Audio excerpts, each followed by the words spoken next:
Do I know you from somewhere? The moment the beautiful CEO, Patricia Brown, saw my face during a meeting with my boss, Mila Johnson, a glimmer of recognition seemed to flash across her eyes. Mila, standing before me with a forced grin, dismissively labeled me as just an incompetent rookie in a mocking tone. After the meeting concluded, while Mila lavished Patricia with praise, I quietly began tidying up. "I've been searching for you," Patricia said, ignoring Mila's presence. She approached me and grasped my hand. "Madam CEO, what do you mean you were seeking out this supposedly incompetent individual?" Mila was visibly stunned, while Patricia gazed at me with tears brimming in her eyes. Little did we know, this moment would drastically alter the fate of Mila, who had always looked down on others. "My name is Edward. I work at Williams Trading Company, and I'm 53 years old. Although I joined this company just 2 years ago, I've had diverse professional experiences before. In a word, my life has been tumultuous. My father was a capable businessman who traveled the globe. My mother and I lived in various countries due to my father's work. Thanks to this, I've become fluent in around 5 languages, starting with English. In my teenage years, my mother grew weary of the constant travel and decided to part ways with my father. My father, who had independently mastered English after the war, firmly believed that with diligence and resolve, anything was possible. This led him to wonder why my mother, who had become more reclusive and homebound, did not socialize more. He even asked me directly, "Why doesn't your mom go out and meet people?" with genuine perplexity. Whether it was due to my inheriting my father's traits or my ability to adapt easily to new environments, I had no complaints about living with him. However, when I compared his seemingly content solitude to my mother's daily tears, I decided to return to the U.S. with her. My father appeared slightly saddened by this, but promptly returned to his work. It was a time of economic prosperity, and Japanese businessmen were ubiquitous. Even without much effort, work was comfortable and incredibly exciting for my father. And so, I departed for the U.S. with my mother. My father provided substantial alimony and child support, ensuring there would be no concerns regarding my educational expenses. However, my uncle, who had invested in real estate, persuaded my mother to join him in this venture. And that's when our troubles began. At first, the investments were profitable, and my family enjoyed a prosperous period. But when I was preparing for college entrance exams, the economic bubble burst. My uncle, being an inexperienced investor, quickly found himself in insurmountable debt. He had been entrusted with my college funds, leaving us destitute and forcing us out of our home. I managed to graduate high school, but struggled to find a suitable job, so I resorted to taking on part-time work. My mother, once again, retreated into seclusion and eventually became bedridden. She was severely depressed, although mental health issues were not widely recognized at the time. She lost her appetite, grew thin, and ultimately succumbed to a common cold. This occurred shortly after my 20th birthday. My uncle disappeared, and his family severed all ties with us. I was left alone, but my father's resilience helped me avoid succumbing to excessive pessimism. Fortunately, I was able to forego inheriting my mother's debts by waiving the inheritance. Here is a paraphrased version of the given text. I've had a diverse work history, dabbling in various industries like food service, construction, and manufacturing. I even taught myself programming and became a software engineer, but none of these jobs ever truly resonated with me or felt like a long-term fit. As I approached my 50th birthday, I knew it was time to make a change. That's when a friend introduced me to Williams Trading Company, a mid-sized yet stable organization where the work aligns well with my skills and interests. The employees have been welcoming, and despite being new to sales, they've taken me under their wing and shared their knowledge. There is, however, one aspect that poses a challenge. My boss, Mila Johnson, the sales department manager. Her brash tone often catches me off guard, as I hear her sharp voice summon me to her desk. "Yes," I reply hurriedly, making my way to her. Mila's voice booms. You're late. I always say, when I call, you come within 3 seconds. As expected, an old beginner has sluggish reactions. Impatiently tapping her desk, Mela glares in my direction. I'm very sorry, I say, bowing deeply. I knew from experience that without this gesture, she would yell at me even more. Okay, fine, just be more careful next time. Now, have you prepared the materials for the meeting next week? What? I was told the deadline was the day after tomorrow, wasn't it? Who told you that? She snaps. You did, Miss Johnson. I start, but before I can finish, a thick stack of papers is slanged onto the desk. Who said that? I'm sorry. I must have misunderstood, she retorts. Isn't that right? Be grateful I corrected your misunderstanding. Are your old ears failing you?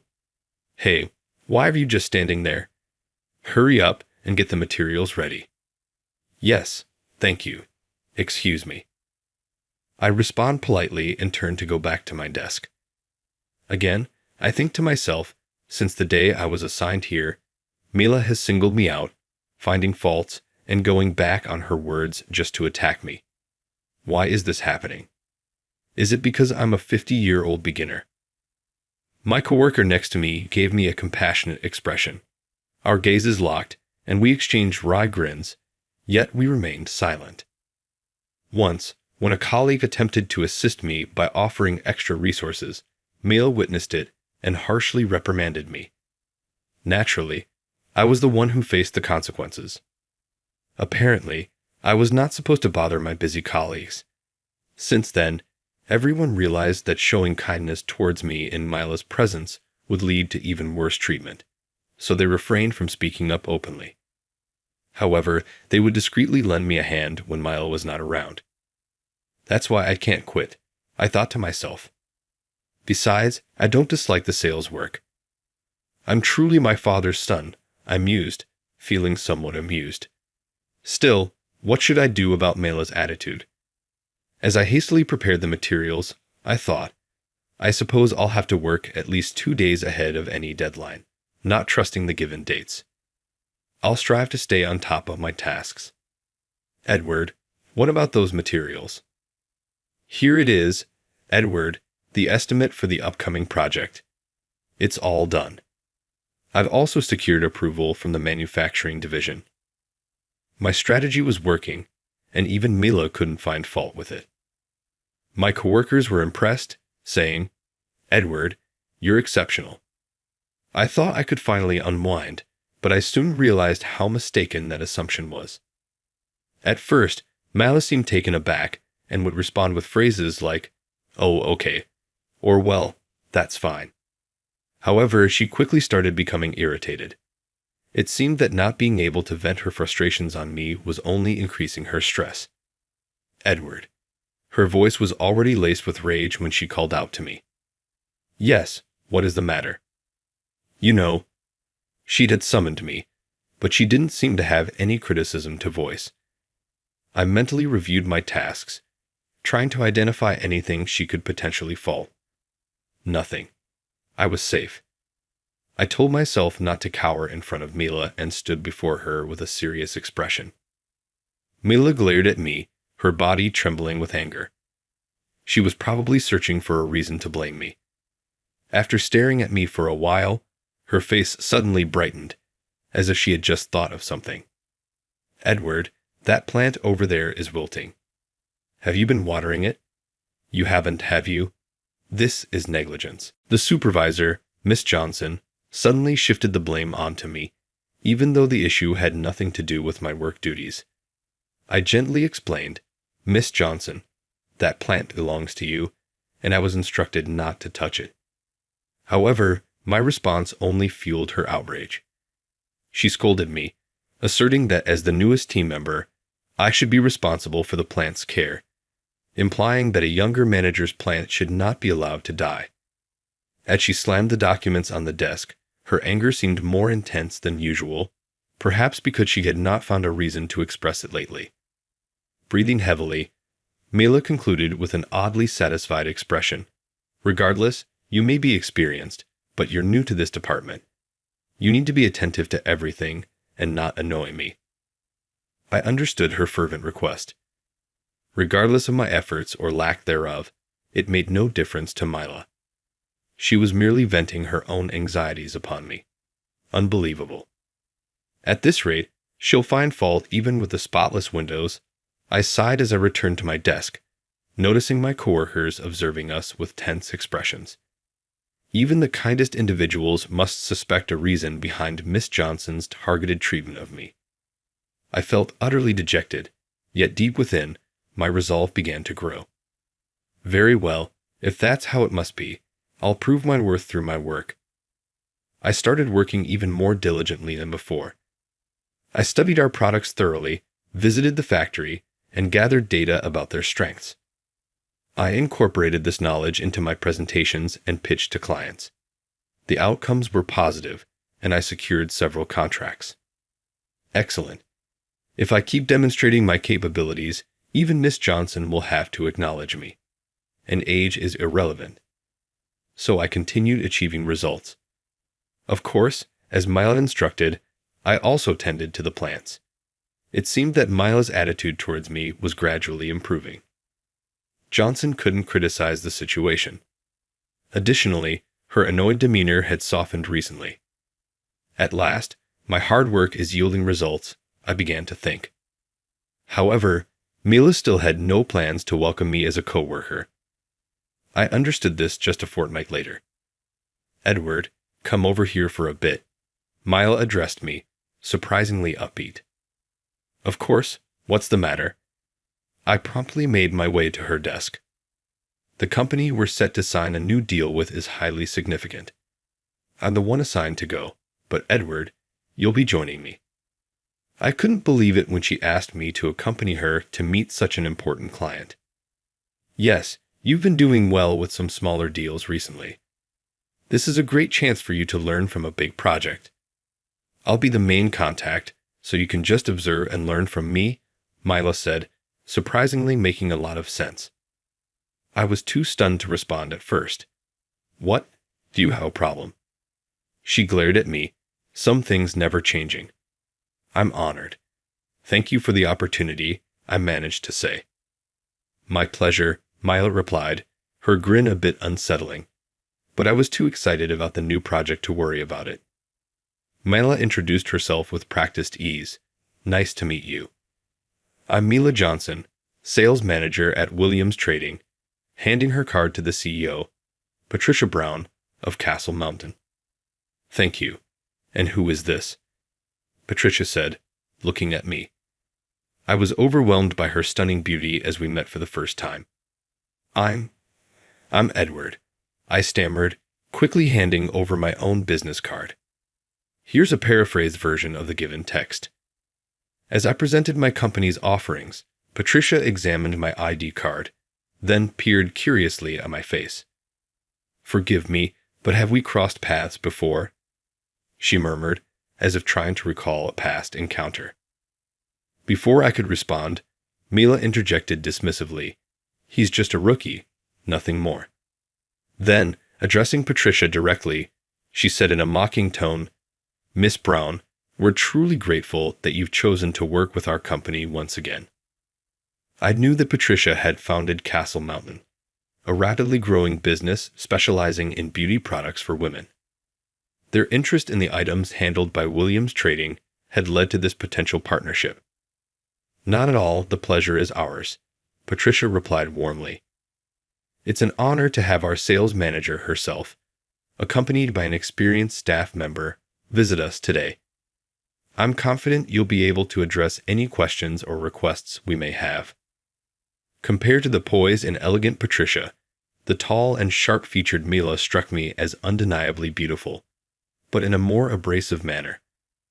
I had witnessed Mila pound on her desk, shouting profanities while wielding thick documents, a far cry from Patricia's refined demeanor. "All right then, Edward, go ahead and explain," Mila said casually, catching me off guard. "Huh. Isn't it your job to handle the main negotiations, Miss Johnson?" I couldn't help but question her. I was sure she had asked me to simply observe and learn. What are you talking about? You insisted on doing it, so I entrusted it to you. Surely you came prepared, didn't you? She looked at me with a puzzled and disbelieving expression. Ah, I see now. I was set up. In that moment, the realization hit me. Instead of tormenting me at the office, she had now chosen to humiliate me in front of a client, risking the deal. What was she thinking? Her eyes gleamed with a mischievous intent. Seeing that, I understood why she had been so quiet lately. She was planning this trap. The glint in her eyes as she watched my bewildered face showed her delight. But I won't succumb to her scheme. I steeled my nerves. Understood, Miss Brown.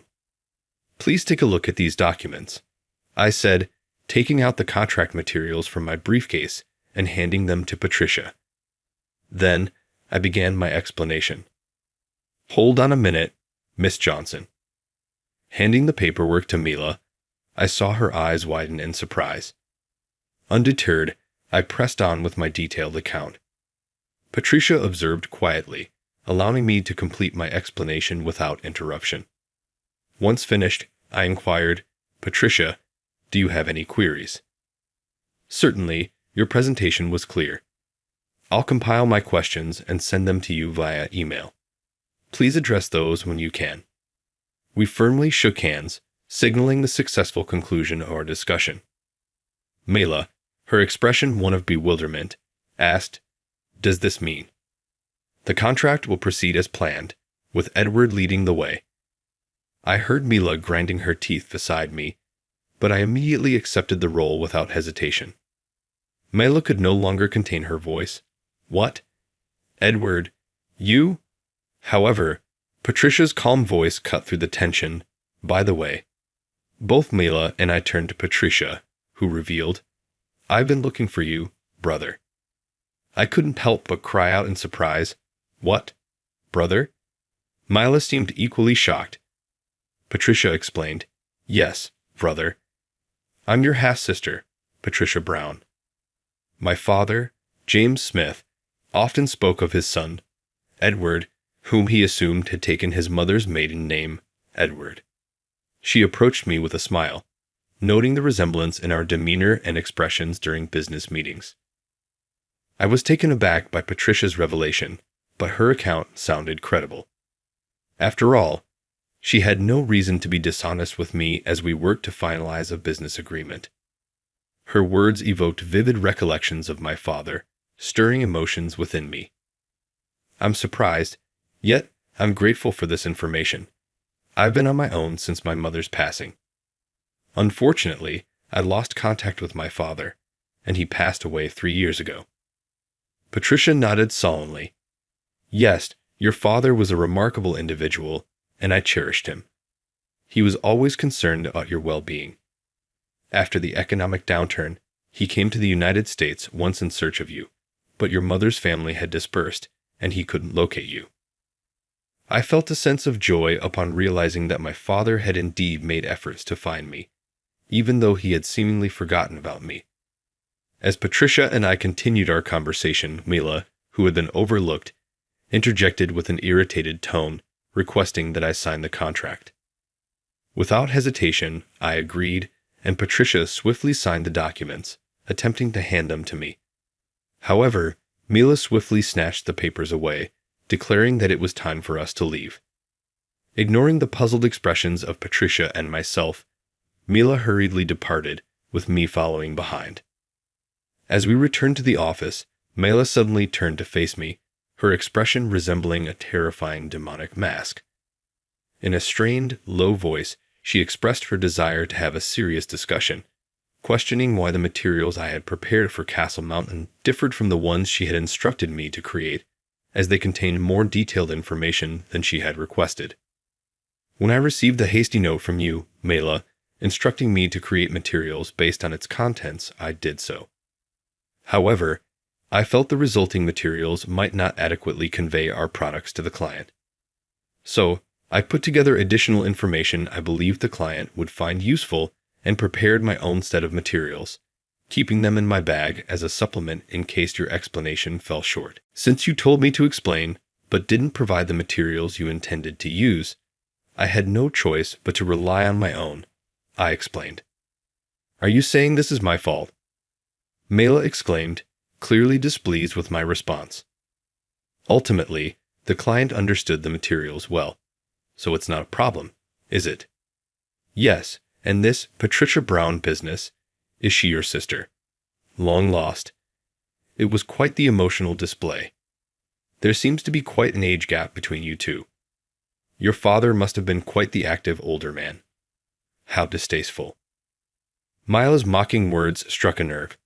I could accept her comments about me, but I wouldn't tolerate her speaking ill of my parents.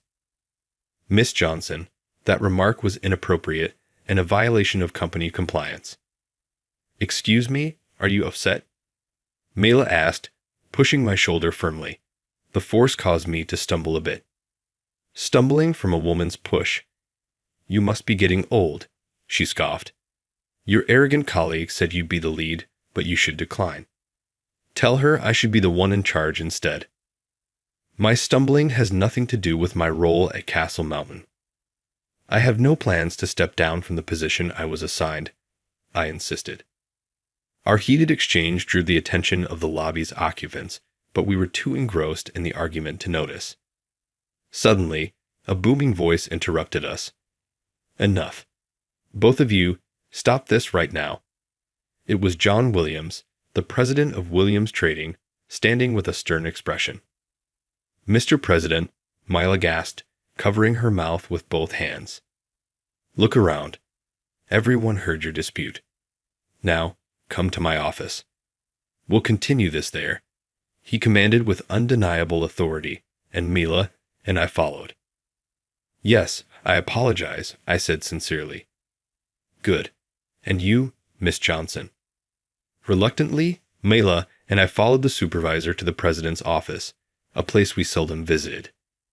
Justify your actions, Mr. Williams commanded as soon as we stepped inside.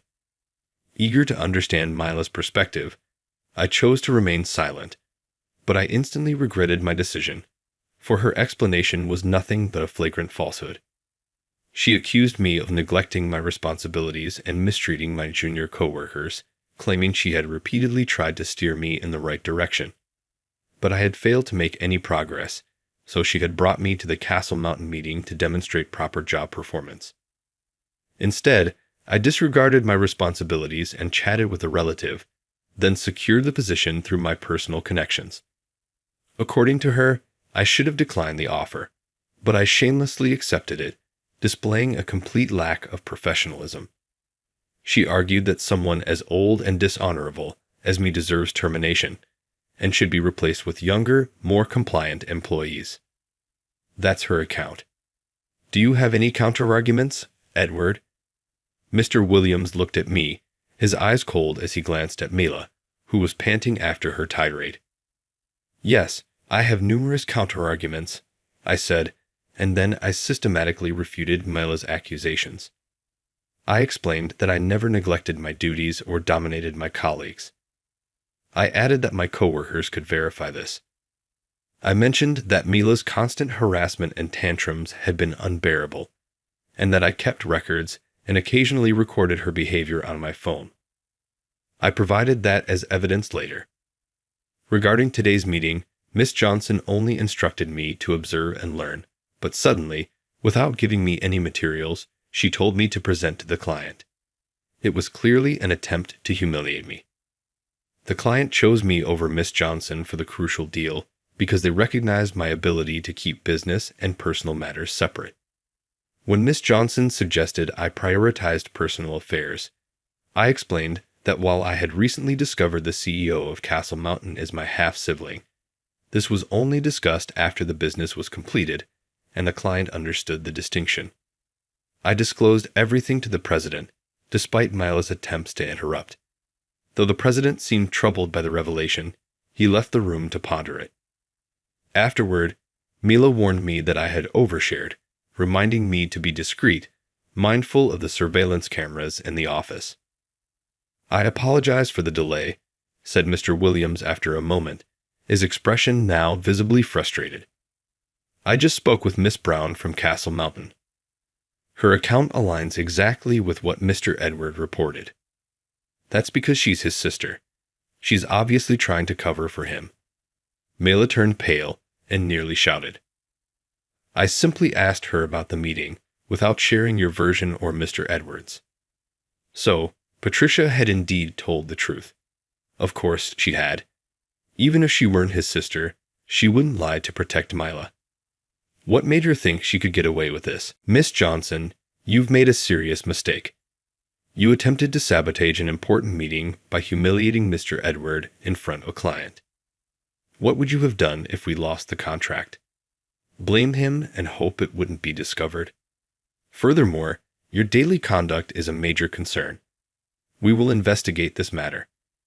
Until your punishment is determined, you are to stay home. This is unjust.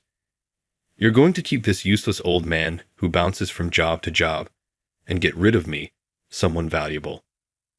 What are you talking about? Mr. Edward is not useless. The individual we're discussing has demonstrated remarkable versatility, excelling in diverse fields. It's an honor to have them on our team, and their achievements in sales are noteworthy. They possess a multifaceted talent, not a lack of focus. Mila's eyes widened as she listened to Mr. Williams's commendation. Feeling a bit embarrassed, I scratched my head. I'm flattered to be described as versatile, but I simply pursued my passions and explored different roles. Nonetheless, I've always given my utmost in every position. This dedicated approach has undoubtedly shaped their impressive career trajectory. I once had the opportunity to speak with the CEO of the ad company they previously worked for. They were amazed that the individual had created a system that is still in use and making a significant impact, given that they were self-taught in that domain. Absolutely, I made it so that anyone could use it, not just me. This way, everyone can grasp the system easily. Ms. Johnson, you pride yourself on your talents, but what if you were suddenly gone? Mila was taken aback by the sudden question, but responded defiantly. Of course, everyone would be in trouble because no one can replace me. That's the problem. I believe it's crucial to ensure everything runs smoothly even if I'm not around tomorrow. This benefits my colleagues, our clients, and the company as a whole. Thinking that no one can replace you is merely self-satisfaction. Self-satisfaction. Mila was about to raise her voice again, but she noticed Mr. Williams's sharp gaze and fell silent. Yes, until you understand that, you won't change, I said, and she looked down, frustrated. That's right. I also need to ensure my absence wouldn't disrupt the company. Now I understand why none of your previous employers had anything bad to say about you, Mr. Williams murmured thoughtfully. Despite being a manager, you only think of yourself. It's truly disappointing, and I share some blame for not seeing this earlier, he added with a wry smile. As Mr. You seem to lack the skills needed to lead effectively. It appears you're unable to see the potential in your team members. Mila was overwhelmed and broke down at her desk, weeping. Tears won't solve this. Take the rest of the day off, and don't return until you receive further instructions. Mila was still required to leave. Reluctantly, she stood up and departed, her usual confident demeanor replaced by a deflated one. Well, Edward, it's been quite an eventful day for you. Yes, I'm grateful you didn't just take Miss Johnson's words at face value and also heard my side of the story. So, do I have your approval to take on the role of president? Absolutely. We shook hands firmly, sealing the agreement. I hope you remain with our company for a long time. I find my work here very fulfilling, and I hope to stay as long as possible. That's wonderful to hear. I look forward to our continued collaboration. A thorough investigation into Mila's conduct was carried out, exposing her mistreatment of me and similar attitudes towards other mid-career employees. It became evident that she harbored a strong aversion towards individuals with diverse work histories. Ultimately, due to her compliance breaches and actions at Castle Mountain, that could have severely jeopardized the company, Mela was dismissed. Now, with a long and challenging path ahead of her, she would have to do the very thing she despised: seek a new job. I wondered if that hysterical and arrogant Mela could adapt to a new work environment. I heard through the grapevine that she found a new job, but soon encountered troubles and resigned. She repeated this pattern, causing issues and leaving each new position. Eventually, she could not secure full-time employment and had to settle for part-time roles. A colleague informed me that they witnessed her working and overheard younger coworkers making comments like, "That old woman is useless," but they could not bring themselves to greet her. "Brother, over here. This way." Since then, Patricia and I have maintained a connection outside of the workplace. She has become the family I had been missing for a long time.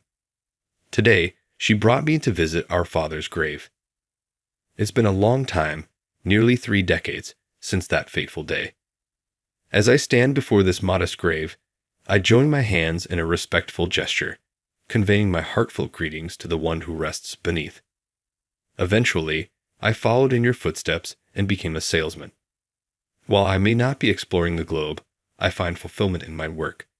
I'm doing all right, so you needn't fret. And I'm grateful that you introduced me to Patricia. As I concluded my prayer and rose to my feet, Patricia studied my expression. "What were you discussing?" "It's a private matter. A talk between us fellows." Sharing a laugh, we strode into the sunlight, our gaze fixed ahead.